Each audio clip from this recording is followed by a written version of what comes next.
Hey Canucks fans, welcome to Kempner Canucks. My name is Rev Trev, and I'm so glad you're here because today we're going to be talking about the Canucks rebuild killer. Yes, we're going to dive into some what ifs because everyone knows that health is wealth. That's health is wealth, and especially with the Vancouver Canucks. What if this team stays healthy? Now I got huge news, everyone. I have another guest, and I'm super excited about it. Swervin Yrvin is on the other side of this promo, and I can't wait to have this awesome conversation about the Canucks rebuild killer. We're going to dive into all kinds of people like Demko and Chytil and all kinds of things. So you don't want to Cootes. You don't want to miss this. Let's go.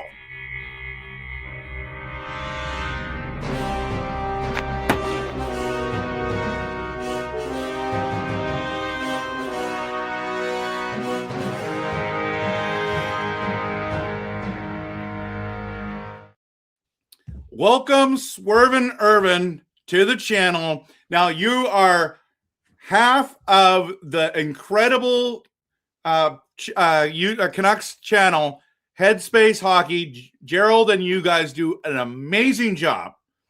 But tonight, you and I are the dynamic duo. That's we right. got some Bertuzzi and Naslund jerseys.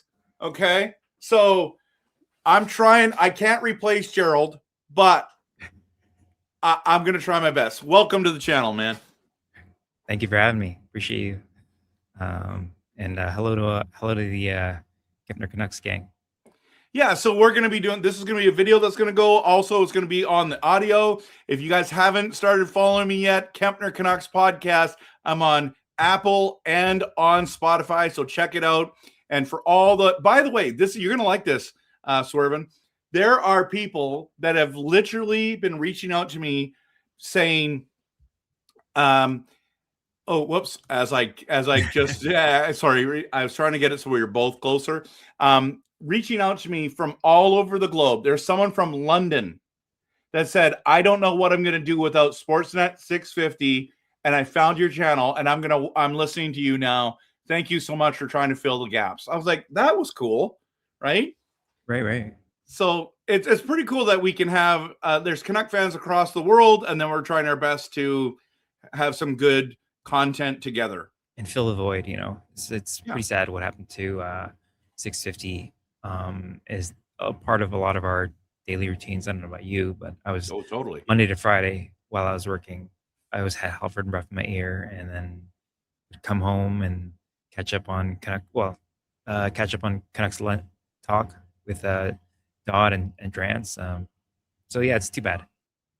Yeah, and we know that the future is like going this way. Radio is struggling. You know, newspapers struggled for a while. The internet's taking over. There's podcasts. There's YouTube content. There's social media. It's a new world. Rick Dollywall talks about that all the time, and it's kind of fun because guys like you and I can have fun and be fans and talk about our team, and people are interested, and it's not like we're experts, but I would say, well, maybe you are, but I would say I'm just a big fan.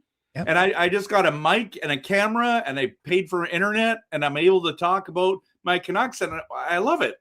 It's so much fun. And so anyone that comes into our channels and listens, we're so blessed to have them a part of it. Canucks Nation is awesome. It's great to be a part of this Canucks community. For sure. I heard you mention that when you talked to Brandon Astle. We do get kind of a bad rap, but really, like, without everything that this team's gone through for decades plus, you know, it comes with the territory, and we deserve better better luck than we've had. Totally. So this team's in the full rebuild now. They've admitted it. We're in it. They've made massive changes with our management, with our roster. We've traded away guys like Garland, Höglander, Sherwood. I feel like I'm missing. Oh, I mean, of course, Quinn Hughes, JT Miller. There's been Marcus Pettersson. There's been massive changes to this roster. So we're in the rebuild. How are you feeling after watching Manny Malhotra and Ryan Johnson now at the helm? When you're looking at this change, you're looking at the way he drafted. How's your overall feeling in the beginning of this, like now restart of the rebuild? Like the rebuild was trading away those guys to get assets and picks and all those kind of thing, prospects. But here we are now. It's on that. Okay, there's a new general manager. How are you feeling about that when it comes to this season and the future of the Vancouver Canucks? I'll start with Ryan Johnson. Just as far as it being a rebuild and them actually using those words, it just feels so much more tangible, because in the past we would just hold on to guys no matter what. You always heard that thing of, if you remember with early on in the Jim Benning era, it was, we can't tear this down because we still have the Sedins. It's like, well, you can, but you just won't. And so this is real profound change, the way that they have moved since the Quinn Hughes trade. And the one that really signals it for me is the Marcus Pettersson trade, because that pick that they got back is way out there. There's a good chance that both he and Manny Malhotra won't have a job by then. But it's for the betterment of the team. As far as Manny Malhotra goes, though, I have faith. I know that with coaches, people will complain whether it's, oh, this guy's a retread or this guy's too green. Well, they went with the latter, and it's one or the other, right? If you're a retread, you can't be green. You can't be a retread. And as far as Manny goes, he's a guy who has seen it all. He's been around the league. He fighted his way to stay in the league during his playing career. And he's a great communicator, and that's the way he is behind closed doors. He's a calming presence, and he's relatable. That's the sense you get. Like, we don't know because we're not in the room, but there's a lot you can get just off the vibe that comes off the screen when you see and hear these guys talk.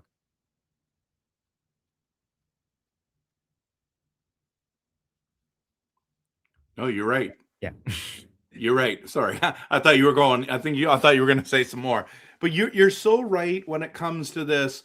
And there's a lot of fans that were excited. The challenge that we have and is the way we drafted. We don't see these guys for at least 2 seasons.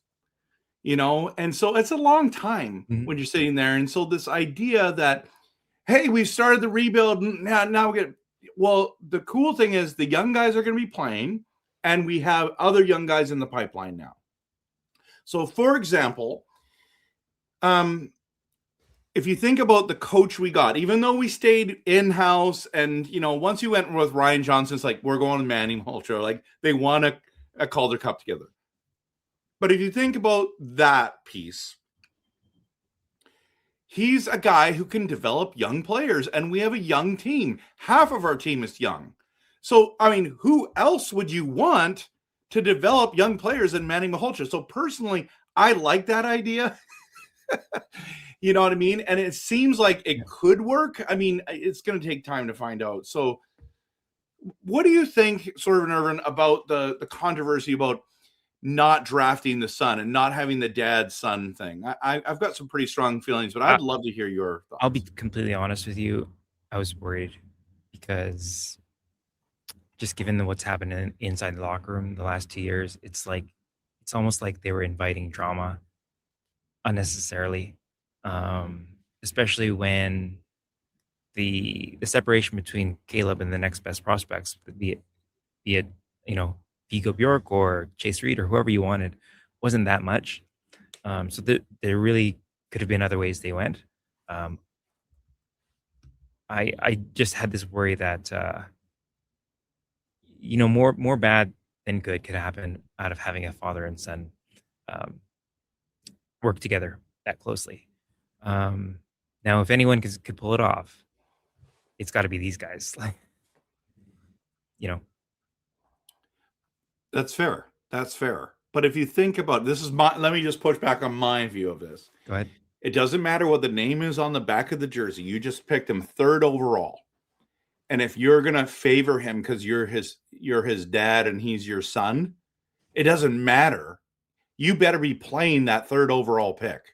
You better be developing that 3rd overall pick. You better be giving him more leash than the other. You know what I mean?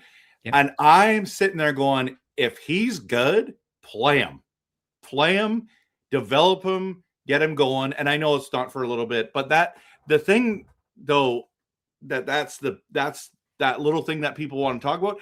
You know what? I think landing Novotny was massive. Oh yeah. The reports coming out, I'm like, what if Novotny turns into the next, and I don't know, I don't want to get overly dramatic, but this is going to be like over the top, okay? Alexander Mogilny.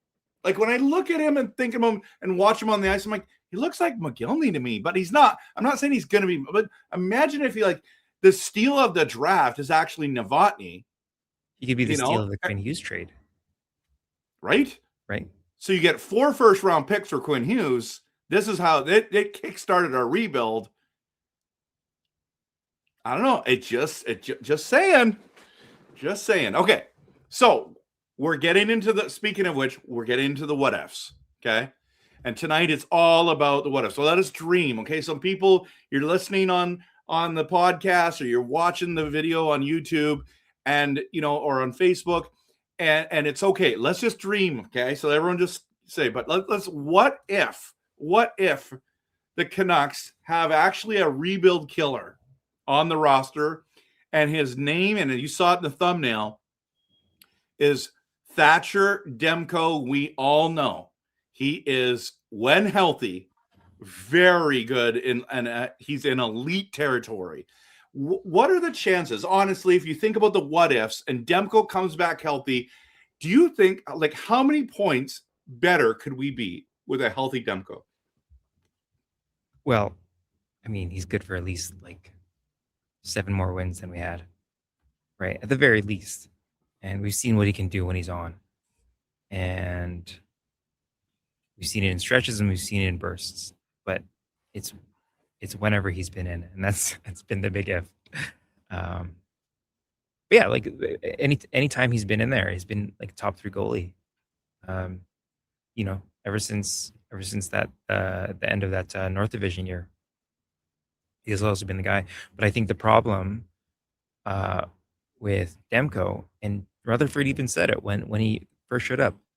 What do you think of the team? I think we have a good goalie, and that's kind of where it started and it ended in his eyes. And the problem was that the coaches, basically every coach we've had, has run him into the ground, into dust, just overplaying him. You remember that one year he had with Yaroslav Halak, and Halak couldn't win anything. And basically that's probably why he got his popliteus injury that one season, just overworking. Yeah, and that's the thing, right? Now, so if let's say it's a 50-50, right? That's probably in our best interest. You got Lankinen, Demko, the tandem, but they have a young defense. Half of our defense is super young. Okay, half of them are veterans, and as much as everyone wanted to praise the defense and say our defense is amazing, we got shellacked last year, and part of it was because we couldn't get a shot on net, or we couldn't generate scoring opportunities, and it's just too much pressure on the defense. But we are also young. When we made that Quinn Hughes trade, all of a sudden we got real young, right? Mm-hmm. And we got the same guys. You got Verlander, you got Bouillon, and you got DPD, Mancini. You're sitting there going, oh my goodness. And you saw that they couldn't compete on a nightly basis. They had moments. That's the thing about these young guys. They have talent. They can play a little bit. They can play pretty well for spurts. But to be that consistent veteran right now, they're not there yet. So even if you have, like, Demko's basically that's the thing I'm worried about, is re-injuring himself, because he's got to do, from one side of the crease to the other, to do the splits, to do that. So I don't know. What do you think about the defense? And then with the pressure of these goalies, are they going to split them 50-50 or? Well, on the defense, like, I think there's two things that are working for them is first one is the guys that they brought in. You know, Luke Shen being a veteran guy, he's going to be there to be that guiding light, and Jamie Alexiak, the big bruiser, he's going to be like, you know, basically a bodyguard. That's literally all they brought him in for. And the other thing for the defense is that I think I mean, I don't know, I can't predict the future, but I'm gonna say Manny Malhotra's system is gonna be a little more organized than Adam Foote's, Totally. and that's gonna be, you know, huge. As for Demko,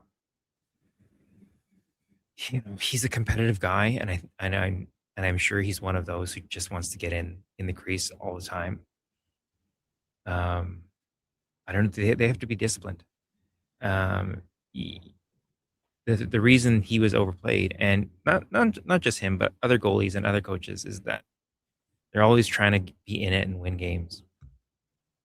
And you know, I don't think the goal this year is to win the Stanley Cup. I just think that the goal is to progress as a team.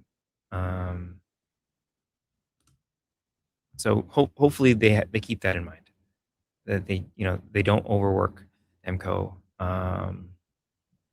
Keep him fresh, and get Tolopilo in for some games.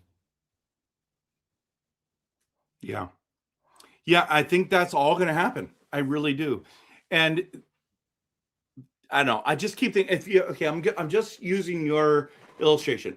If Demko stays healthy, he's good for at least 7 more wins. So we were behind the last team by 14 points. So that's now we're at even. So now we're fighting for the last spot for reals.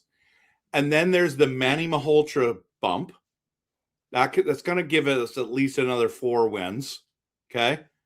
I don't know. I'm being optimistic here. So now we're in the that's a different story, right? So we're talking about, like, is this team still a bottom 5 team with a healthy Demko and a Manny Malhotra shift that's definitely better coaching? I think we're going to surprise people. That's the problem. I think that when you have a coach like Manny and there's good vibes in the room, everyone's pulling in the same direction, everyone knows what their job is, there's so much more you can do. And with the way they were the season before last year, 24-25, just missing the playoffs, like the season following, which is this most recent season, shouldn't have been so bad. But it was just so many things working in conjunction. Now, I don't concern myself like you're talking about us being a bottom 5 team or not. I've given up on that. You know, the whole notion that you know, we need to tank. I get it. You know, the top prospects coming up in the 2027 drafts, the likes of Landon Dupont and Alexis Joseph. It's pretty tantalizing stuff, but you see how damaging it can be in certain clubs when it's just year in, year out, not just losing, but playing like losers.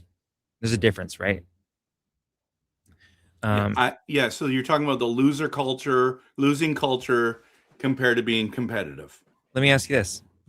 Do you think the San Jose Sharks played like losers last year? No. Yeah, they ended up with a lottery pick. So that's why, for me, I'm out on tanking. Whatever happens, if it does happen, sure. But I'm not gonna. I've never been one to cheer for it. Yeah, that's fine. That's fine. So yeah, I think that's the thing about it's one of those things where you have two things that's going on. You want us to win and be competitive, and then you want us to lose so that we can get a better pick, because I think those top 5 picks this year are going to be absolutely franchise changing picks. And so I'm looking for that. Like, but who knows? What if this team gels? This is the what if video. What if Demko's healthy, right? So What if this team stays healthy? Can they make the playoffs? That's the scariest thing. And would you be happy about that?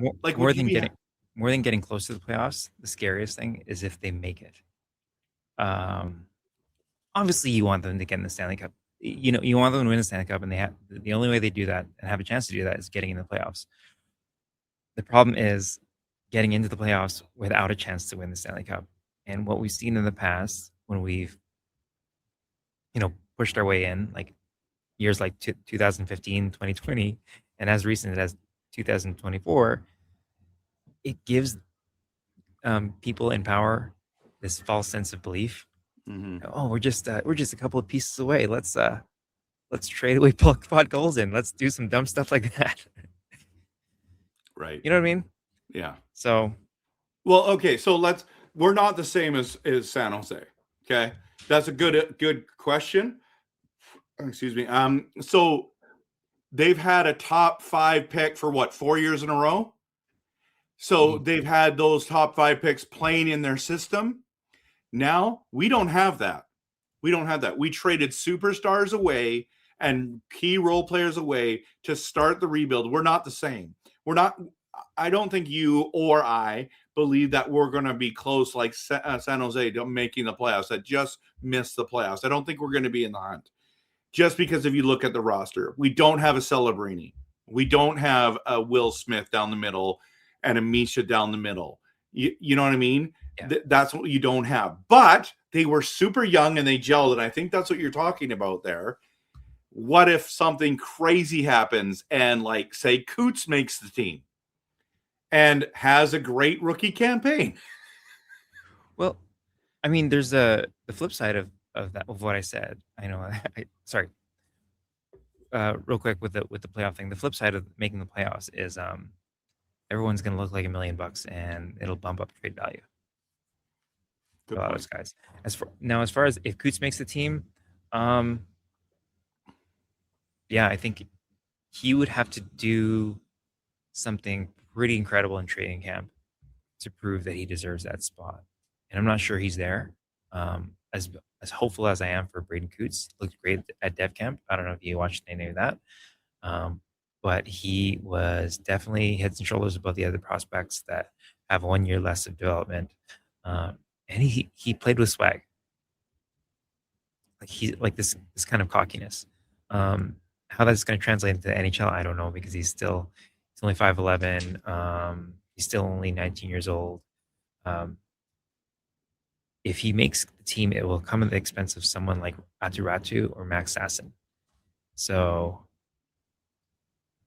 and then it becomes a question of, is it really going to be worth it to keep him in the NHL, where he might get his head caved in, or would you rather have him play big minutes in the AHL, become stronger and become more conditioned, and learn how to lead a team, learn how to run a power play and play big minutes on the PK, this, that, and the other, right? Yeah, I think Abbotsford, you're right, is the place for him to be to continue to develop, right? Mm-hmm. I think it's a smart thing to do. There's just no rush to have him. We don't really need him, right? If we don't have him, we've got the center spots filled up. Totally. And so I've got the lineup sitting here. If you're listening on the audio podcast, you can't see this, but I have, by the way, I've changed all the numbers to the new numbers, the 4 players that have changed the numbers. So if you're like looking at this graphic and going, who's number 8? It's William. Okay. So, and one of the players, Lekkerimäki, also switched his number 23 back to Rossi. So that one's kind of confusing. So you're like, why do you have Lekkerimäki in the center? Okay. So I like putting the bro line at the first line. Okay. So Ogren, Rossi, Besser. I thought they were their best line last year. Then I have DeBrusk, who's still at the team, Pettersson, who's still at the team, and then I have Gallagher on the right. Now that might, I don't know who else you put there. Maybe you put Lekkerimäki on the right instead of Gallagher. I'm not sure. I personally would love to do Lekkerimäki on the left, Pettersson in the center, and Karlsson on the right, and just do the Swedish chef line and just go for it. Okay. But so there's that, but I'm doing DeBrusk, Pettersson, Gallagher. Then it's Chytil again. What happens if he's there? Cotter, and then Lekkerimäki, and then it goes fourth line would be Drew O'Connor, Ratu, and Karlsson. So you're saying if Cootes makes it, it's either Ratu or Cotter that's not in the center position, right? Is Cotter a center? Yeah, Not actually that he familiar. is. He can play center and left wing. Okay. It seems like he's But going to be as utility guy. you talk, I'll make sure I'm correct on that. Okay. Yeah, he'll either be in the three hole of the 4C. Just looking at your lineup, I think I agree with it. I'd rather have Karlsson somewhere in the top 6, though. Yeah, Just but then where do you move Gallagher? I mean, I don't think he minds playing on the fourth line. I don't think he'll be without minutes. And they definitely don't want DeBrusk there.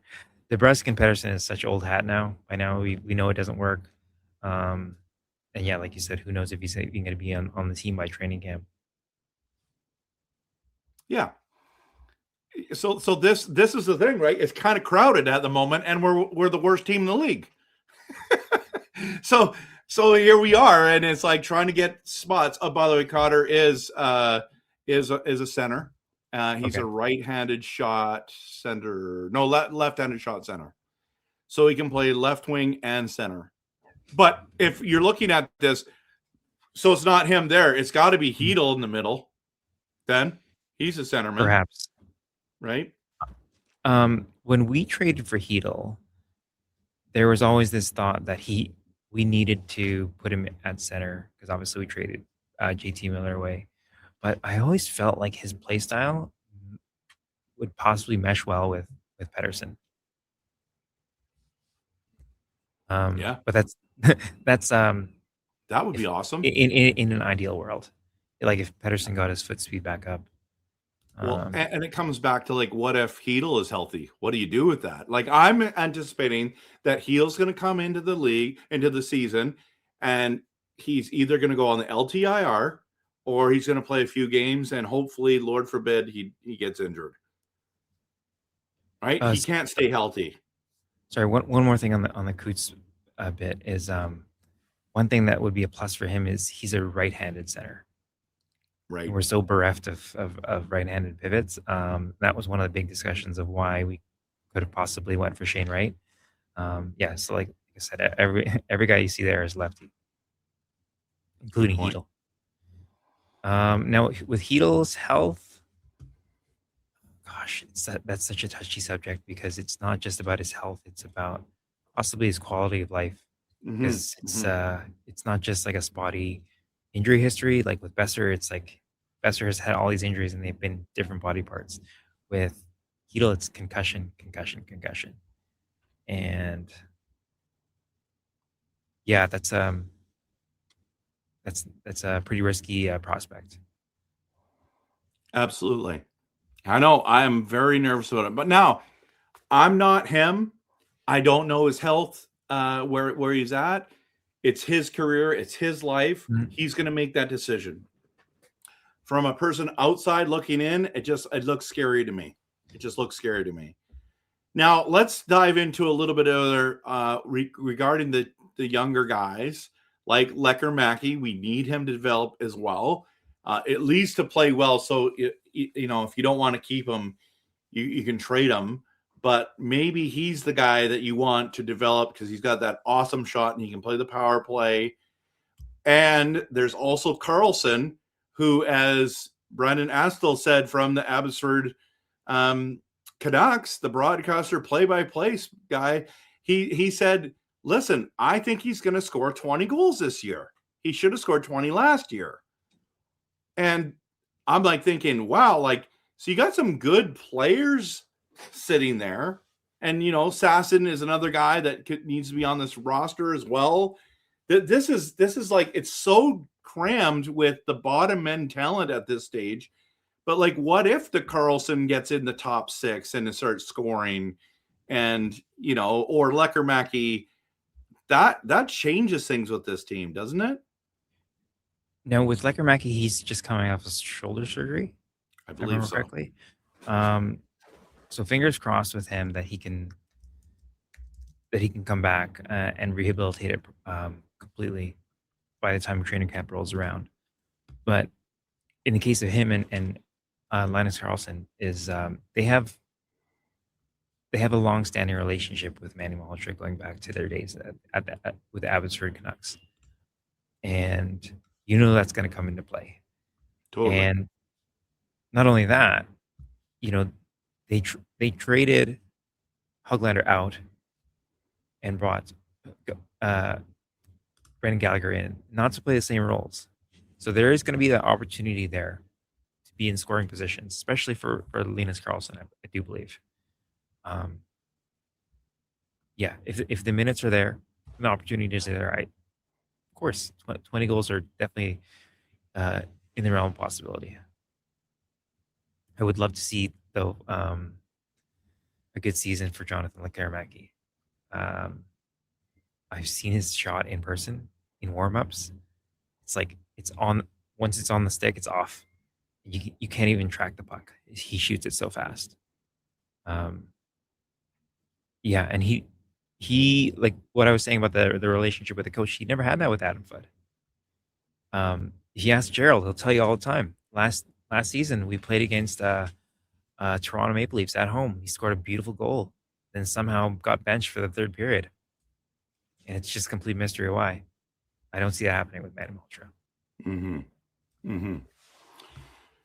Yeah, so there's a lot. So some of the comments here. Chris says, "What if Cotter ends up with EP40? So he's playing on that left-hand side. That's a possibility. Actually, I kind of like that idea. Why not?"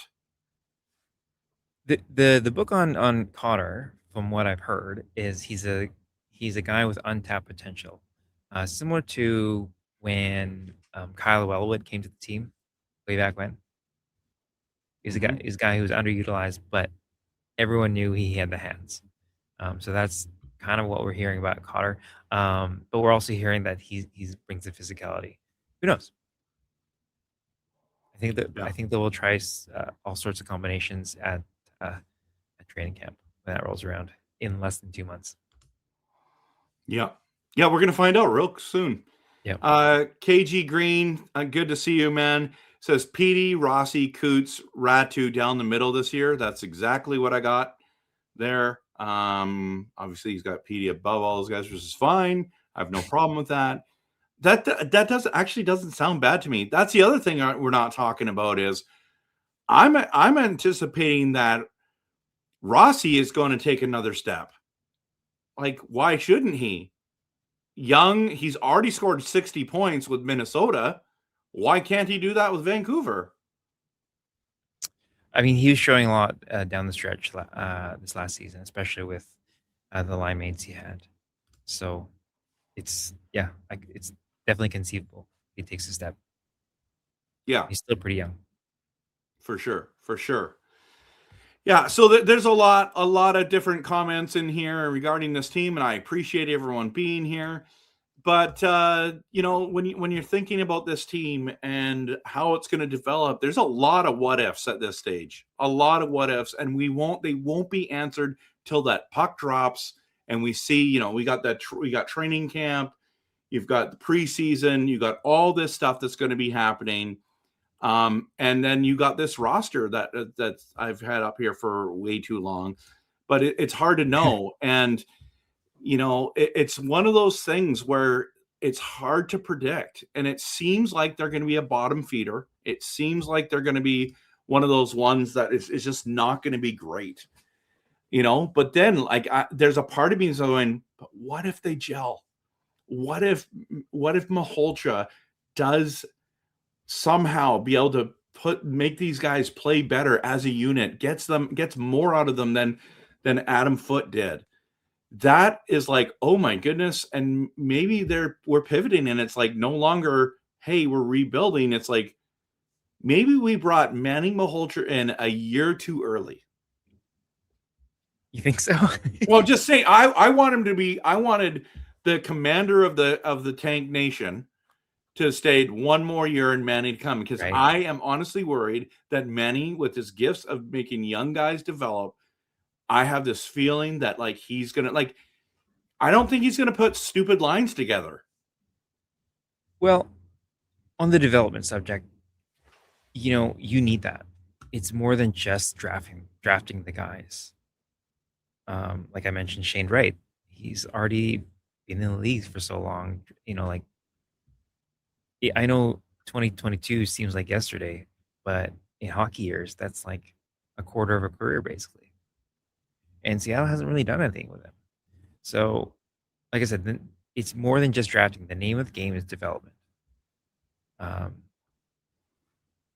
And as much as it would have been something to see Adam Foote in there another year, guiding these guys to a tank, I just don't think that long term that would have been healthy for these guys' development. Yeah, and we're assuming everyone takes a step, right? We're assuming everyone takes a step. DPD last year regressed. He didn't have a great year. Now, most of the Canucks did not have great years, so I'm not using last year as a springboard, but we just assume, right? We're assuming that Pettersson's going to have a bounce back season. We're assuming that Verlander's going to take a step. We're assuming that, well, I think Bouillon and Hronek is good, but how much better can they be? So there's a lot of assumptions, a lot of what ifs, a lot of unknowns, and you're just sitting there on going, defense. Yeah, on defense. We know it's not going to be the same six guys all year. Who do you have in the 7 and 8 spots? I have Kudryavtsev and Mancini, so they'll be going in for Luke Schenn. Okay. Gosh, I was forgetting about Mancini. I really want to see what Kudryavtsev does. Totally. And I think Kudryavtsev's a left-handed shot defenseman. So you could literally have Kudryavtsev and Mancini as that third pairing. How much worse does that get? Like, I like Luke Schenn because he's physical, he's got veteran presence, but he's not the fastest guy. And if DPD's struggling, you put those other two guys in, they're pumped. No. They've been in Abbotsford playing there and doing well and all that kind of stuff. And next thing you know, you got the big lights of Vancouver and I want to make this team, and they're hungry and this is my shot. And Mancini's going, man, I want to stay in the NHL. And yeah, I mean, Kudryavtsev plays a solid game. It's not loud, but that's a good thing. And I went to the last home game against the Kings there, and he was in the lineup. And every time he was on the ice, it was painfully obvious, in a good way for him, it was painfully obvious that he was a guy who hadn't been playing under Adam Foote. And in fact, he'd been playing under Jordan Smith and Manny Malhotra all year last year. So yeah, I it's one of those things. I think I'm excited about these young players and seeing what they can do and seeing who they're going to be paired up with. Personally gets me motivated to watch these games. The most being on the island, getting across, trying to get to games and all that kind of stuff. Most games I've gone to in one season is 4. Okay. And then, so the question is, how many games am I going to go to? How many games, Swervin, are you going to go to this year? Knowing it's a rebuild. I think tickets are going to be expensive to start the season. If they start to struggle, they're going to drop like a rock. And then all of a sudden, I'm going to be at a whole bunch more games. You know what I mean? So it's going to be fun to see. Now, if they're competitive, the ticket prices are going to stay higher. People are going to get excited in the city. We'll see. How many games do you think you're going to go to this year? I'll put the over under at 3.5. Yeah, you go. I went to quite a few last year, so yeah. So yeah, I mean that's you're down. You live down in Vancouver, so that's and it's closer for you, and it's great. I mean, if you can get to those games, that's awesome. I mean, it's something special about being in the building, right? I really hope I can make it to that Minnesota game. Yeah, that'd be fun. That would be a lot of fun. Yeah, it's gonna be a great year. I am super excited about it. Now, before we go, because this is just a cool what if video. I appreciate your takes, by the way, Swervin Yrvin. And I want to tell you too, I do appreciate how awesome you are in the Vancouver Canucks community. Different live streams. You have been a positive voice, a real great person. And I really do like your takes, and I really do what you guys are doing. Like, I really like what you guys are doing at Headspace Hockey. You and Gerald do very good content. I know it takes a bit to build it, but keep doing that because you guys are building it the right way. Your takes have been great, and I appreciate your guys' dedication to this team, to this community. But you have something special, and it's called a Dollarama hockey pack. I think you should rep one on stream for sure. Now, I know for the audio people, we're going to have to tell them what you're pulling here. But if you haven't been to Dollarama yet, and for our friend who's in London, you can't get these. I'm sorry. They cost $3, and they're all what can you say it's in these? Like, what are the, there's some pro sets in there from back in the day, right? So there's upper deck. Yeah, they are. This is what they are. I'll show them right on camera right now. I got to put you on. It's roughly about in around 12 to 15 cards per pack. As you can see, it's $3 a bag. Yeah. Now, if you do the feelsies and try to see what's in there, most of the time it's going to be a pack of these, which is 5 top loaders. But what can possibly be inside? And they say it right here. Original sealed packs may contain. So sometimes I would say it's about, I think, like 1 in 20 packs, you'll get an original sealed pack from the 90s.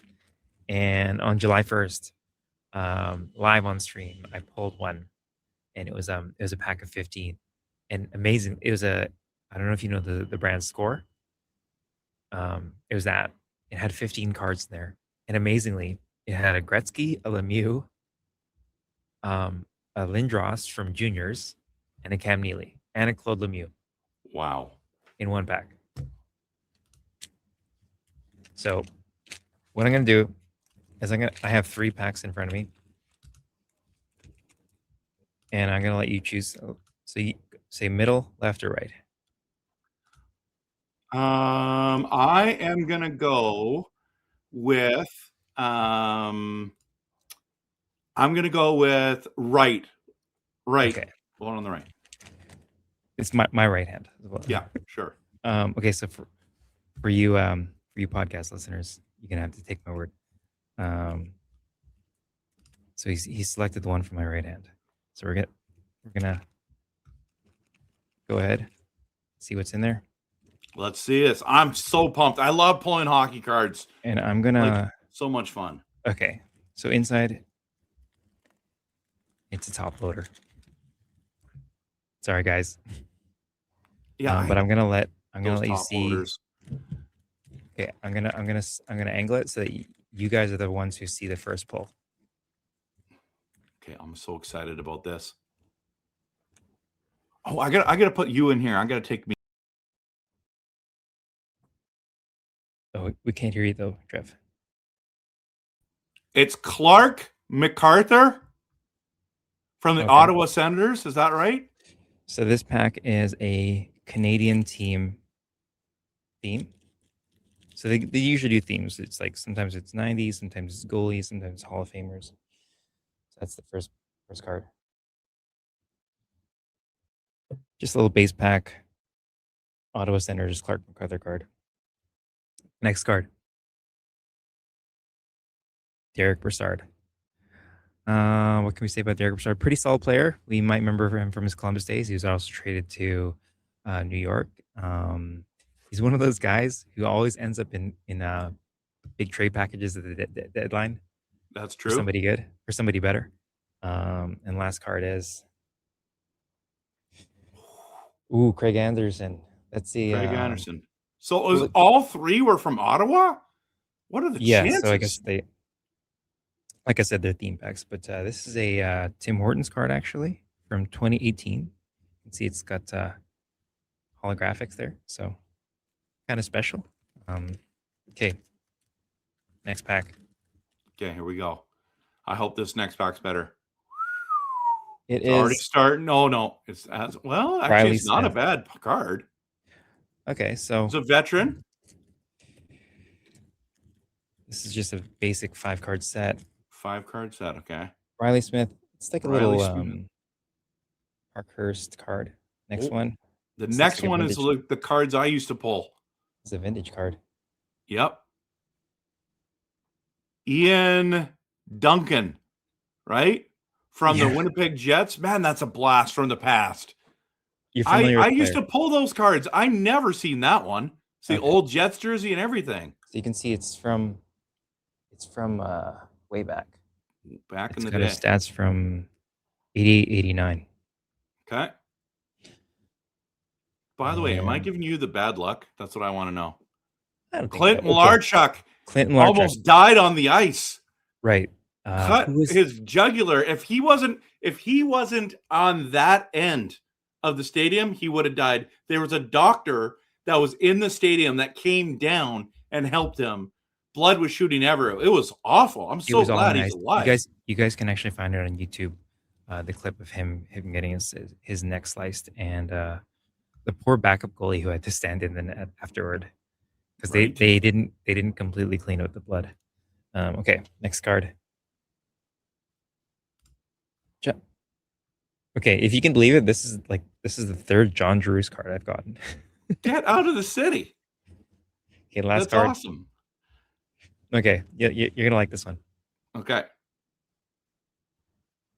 Oliver Ekman Larson. It's a sign. It's a sign that we're cursed. He's wearing the Kachina, and he's got the C too. It's the old Coyotes jersey. This is the 2021. Well, the last card is the 2021. So this is from right before he got traded to the Canucks. And we have one last pack for you. Okay, one last pack. Let's do The it. theme is 2000s. Got a 3-card set here. Okay. I can't see it. Just to prove to you guys and podcast listeners, you're just gonna take my word. Okay, here we go. Drum roll for all the audio guys. More. What is it called? What is it called? This is the base pack, Jason Pominville. Yeah. Next up, we got Again, Clark MacArthur. oh, this is a Oh no, it's not. This is someone else. this Who is a that? rookie Mike Richards. Oh yeah, I love. That's actually pretty good. So he's about Philadelphia 4 or 5 Flyers. 4 or 5 years out from playing for Team Canada in Vancouver at this point. Nice. And the final card. Final card. Jay Bouwmeester, Florida Panthers, Upper Deck. Let's go. You remember he was a big get when he got traded out of Florida. He went to Calgary. Remember Yeah. that?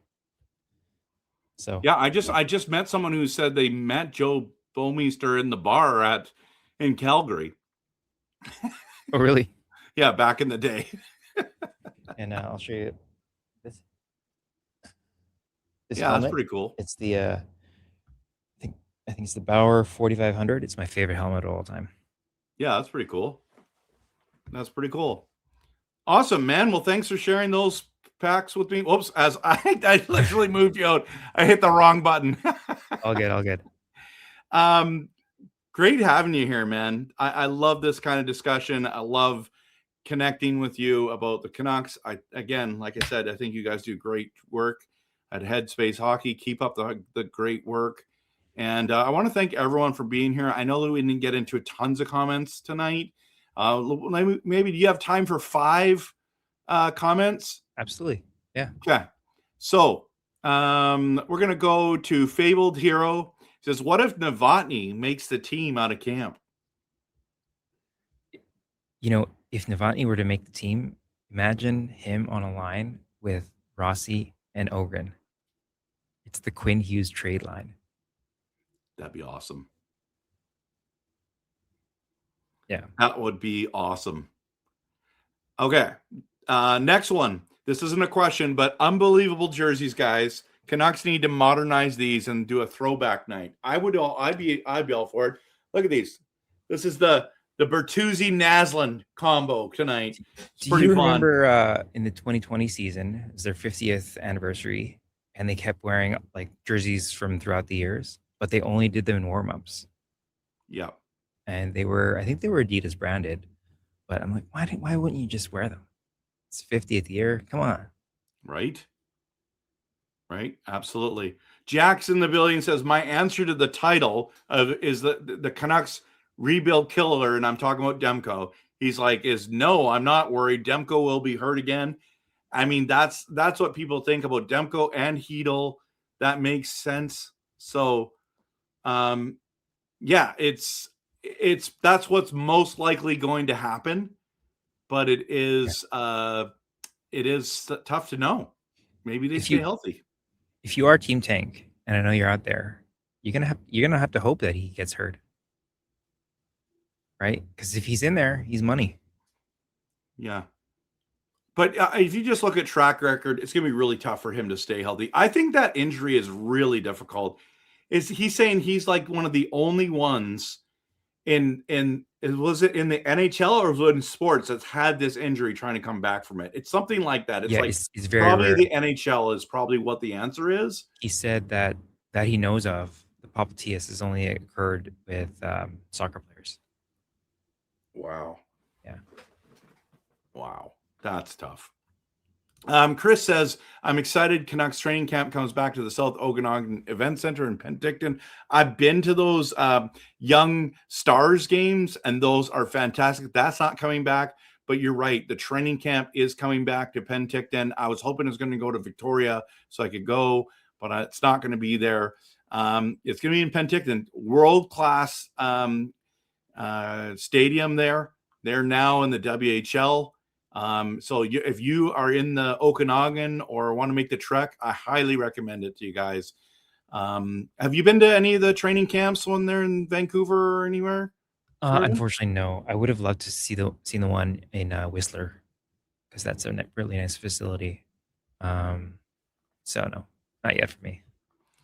Well, Shannon wants to go to Penticton, so if you're gonna go, pick her up, okay? And Prickfetti's here, and he says, I used to say that he's number 35 because that's a reminder of his maximum games allowed. But I hope he stays healthy. That's fair. But Jack's saying, I think he's close to retirement, and he's probably right. Now, Elfrin is in the building and says, imagine Gerald came on wearing a Morrison Orca jersey. We're riding the West Coast Express again. That's actually an awesome. He must have one of those, right? I've actually asked, because I was out with him and Witten one time, and I know Witten has a Bertuzzi. He has the salmon Orca jersey, right? With the Bertuzzi numbers, but unfortunately, no Morrison. Yeah. And then KJ Green says Novotny making the team just expedites the DeBrusque trade. Where do you think? Like, why do you think that he has not been traded yet? I believe it's the lack of rush. They just want a good return. Do you remember the rumor that that the ask from Pittsburgh in a Pettersson trade was Ben Kindle? Yeah. And everyone scoffed. They're like, why would Pittsburgh do that? But I believe that is actually what he asked. And that is to say, not that he thought that he was going to get it, but to tell the rest of the league, we're not going to be lowballed. And, with these guys, like, they're not in a cap crunch. There's even with players we have, we still have lots of space. I think if we trade Pettersson, we're in danger of not making the cap floor, actually. So, yeah, I don't think that they are too worried about it. Especially with you guys got guys like Hronek, let's say, if they want to trade him, well, they're just gonna wait a year, and he's gonna have that limited no trade, and they can send him wherever they want. Absolutely. Yeah, and I think that's the key, right? They have value. He had 19 power play goals last year. Like, I don't know about you, but like that's value. And it's, you can say, oh, you're on the worst team in the league and blah, blah, blah. Just put him on the power play and see what he does. We already know what he does. With Boston, he was a playoff performer. He killed the Leafs twice, maybe 3 times. Like, how this guy has not been sought after. It's like, well, he's streaky. Yeah, so what? Get him to the playoffs, and this guy's going to produce for you. Like San Jose, why aren't you going to get him? You're going to make the playoffs this year, you know? The ticket he's on, right? You know, think of what comparable players are making in the league. Someone who's top 5 in power play goals, you're talking about like, you know, more like a $7 or $8 million player. He's only making 5.5. If you want him, go get him. Right. Absolutely. All right. Well, thank you everyone for being here. And thank you, Swervin Yrvin, for being here. Guys, go hit the like and subscribe on Headspace Hockey. Give them some love. These guys are grinding, doing some great work. I gotta, say hi to Gerald for me. It would have been fun if I should have sent him the link too, and then he'd surprise you and like, hey, and then you're like, I can never get away from this guy. No, it's okay. But appreciate you being here.